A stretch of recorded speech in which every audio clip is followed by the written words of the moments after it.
กุ๊กกิ๊กทำอะไรอยู่วันนี้เรามาดูกันนะคะว่ากุ๊กกิ๊กทำอะไรกันอยู่กุ๊กกิ๊กเขาชอบกินกระดาษเขาไม่กินข้าวแล้วเขากินกระดาษแทนแล้วเขาอร่อยมากเลย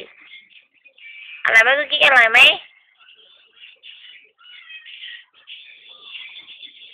อันนี้เขาจะไม่ค่อยชอบเท่าไหร่ถ้าเป็นกระดาษสีขาว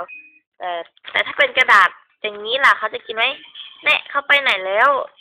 เขาเห็นจุดมุ่งหมายของเขาใหม่แล้ว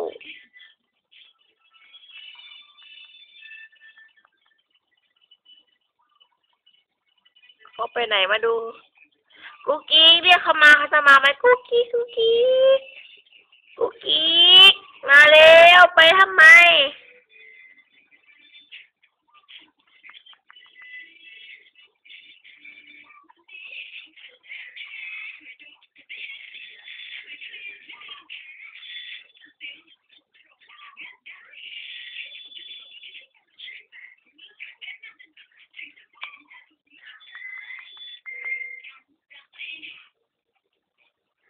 เขาไปนั่งที่หน้าบ้านแล้ว